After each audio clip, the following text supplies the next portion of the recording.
Students, today I am going to explain Alfred Lord Tennyson's poem Tears, Idle Tears. I have given introduction and summary of the poem in my previous video, and in today's lecture I will give explanation of poem stanza by stanza.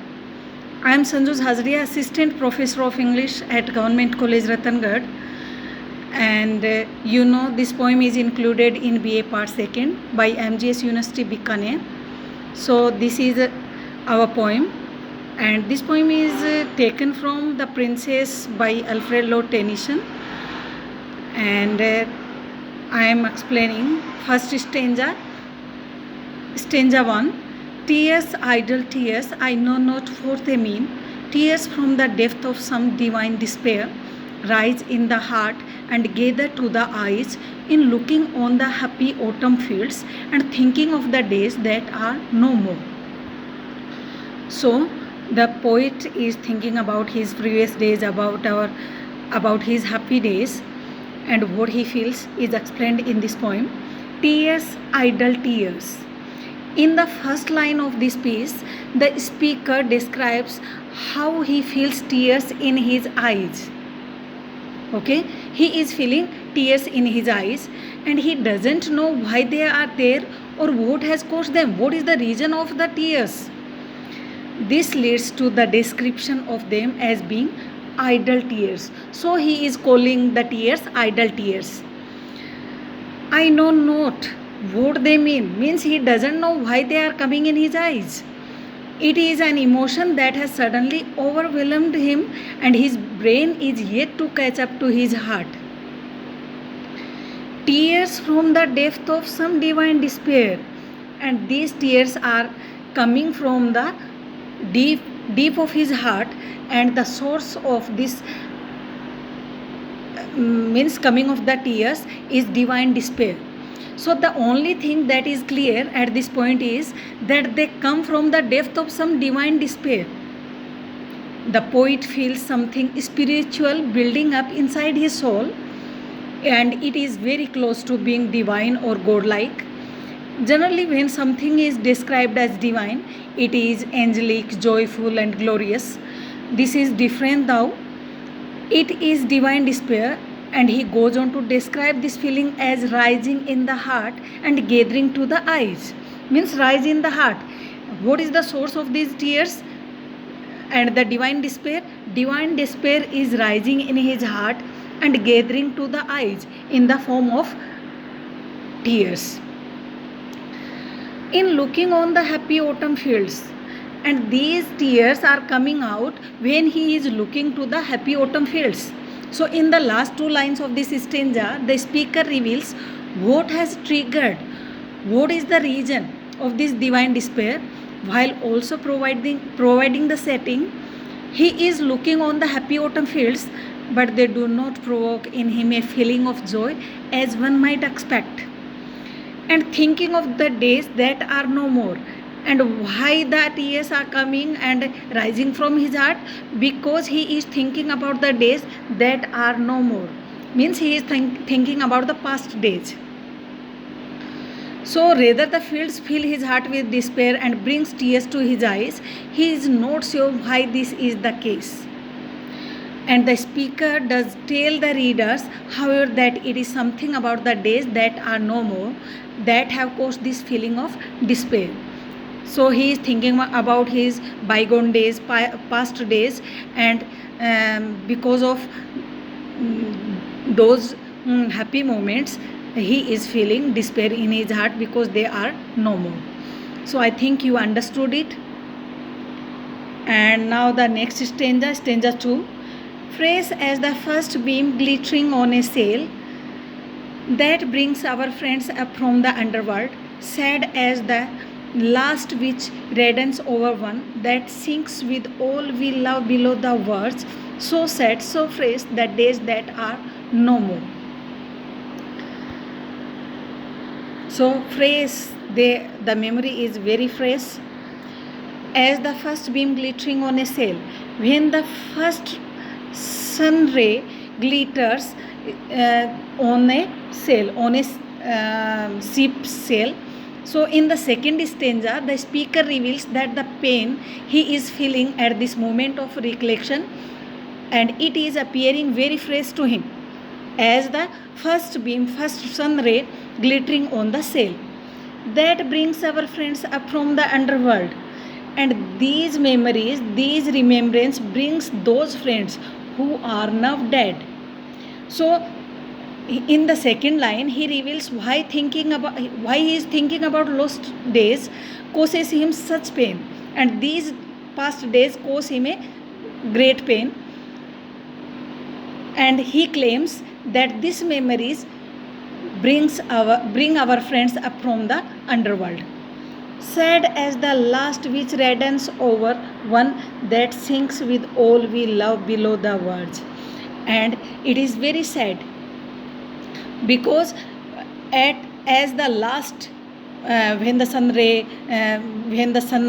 sets, it lasts with reddened sky. So in the same manner they died with so beautiful memories. So he is very sad that sinks with all we love below the words, and they are now dead, and whom we loved so much. So he claims that these memories brings our friends up from the underworld. And here it becomes apparent the speaker is thinking about people who have died before him. So sad, so fresh, it is very sad, but the memories of the past are appearing very fresh, the days that are no more. And as he is thinking about the past, so the wound feels fresh as the memory of their lives and deaths spring upon him. So whenever he is thinking about the past days in Tintern Abbey, about his friends who are no more, who are dead, it appears fresh to him. So now we are heading towards the third stanza. Sad and strange as in dark summer dawns, the earliest pipe of half-awakened birds to dying ears, when unto dying eyes the casement slowly grows a glimmering square. This is the feeling of sadness. He is sighing. His heart is full of sadness, sad and strange. So in the third stanza, the speaker says that he finds these days gone by as very strange. The days of the past are very strange. Throughout tears, idle tears, the speaker seems unable to fully understand his own feelings. He does not know exactly where the tears come from, nor does he know what divine despair causes them. The speaker states that the feeling is in his heart is strange as in dark summer dawns. Means when the summers at the dawn time are very dark, in the same manner his feelings are very strange, because he is feeling very sad when he is remembering his past. So he is sighing. It is very sad and it is very strange. These feelings are very sad and very strange as in dark summer dawns, as the days are very dark in summer dawns, in the summer morning. The earliest pipe of half-awakened birds, and the earliest means at the morning time. The speaker states that the feeling in his heart is as strange as in dark in summer dawns. He then describes the sound of birds as they are just awakening, and he is contrasting that sound with his own feelings. The speaker knows that he is in his last days, unlike the birds, as the birds are rising and his ears are like a dead person, means his death is approaching very near. So he is contrasting his life with the birds who are awakening from their nightly sleep. So the earliest pipe of half-awakened birds to dying ears, when unto dying eyes. And he is expressing his sad feelings when he is feeling when the birds are chirping at the morning time, when they are awakening, and he is listening those sounds from the ears which are dying. It is a strange thing for dying ears to hear the birds beginning to wake, as he hears the birds and thinks about the days gone by and how few days he has left. And When unto dying eyes the casement slowly grows a glimmering square, and the casement, the window which is opened, appears the glimmering square. So to his dying eyes means he is old now and his eyes are dying now. So this is a reference to the part of a window that hinges open and it is dissolving before his eyes into nothing more than a glimmering square. So I think you understood it. And now the last and final stanza of this poem. Dear as remembered kisses after death, and sweet as those by hopeless fancy feigned, on lips that are for others, deep as love, deep as first love, and wild with all regret. O death in life, the days that are no more. Dear as remembered kisses after death. These memories, these remembrances are very dear to him as remembered kisses after death, as the kisses after death. So with the final stanza, it becomes clear the speaker is narrating from beyond the grave.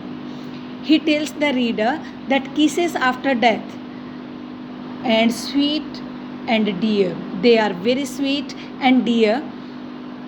They are compared to those experienced in life that are hopeless fancy feigned. So these kisses of remembrance are compared with the hopeless fancy feigned, as the fancy imagination pretend, but it is very hopeless because those days are gone. They can't appear before him again. So it is hopeless to remember about those days because imagination can pretend that these memories are fresh, but they are not. The speaker is relating the emotions of death to those of love. On lips that are for others, for others. This is these kisses are for lips, deep as love, and this memory, this remembrance is as deep as love, and not only love, deep as first love. It is as deep as the first love. So the speaker is relating the emotions of death to those of love. Death is filled with the same mourning and hopefully joyful reception into another world. Lips will often want kisses that are meant for others. The same goes for the speaker who wants to continue in his life but is unable. O death in life, the days that are no more. So death in life, though he is alive, but it is appearing death in life. He is sighing, he is very sad. The days, why he is so sad? For those days that are no more, that have gone in past. So the final lines are less structured than those which have come before. The speaker is enraptured with the loss of his days and attempting to relieve the emotions of first love. There is an amount of regret, sadness that has followed him to his death, but his days are no more. There is nothing to do about anything left undone at this point. So poet is remembering his past days and he is very sad. So this poem expresses his regret feelings, his sad feelings. I think you understood it, and with this poem is completed. Thanks for watching this video.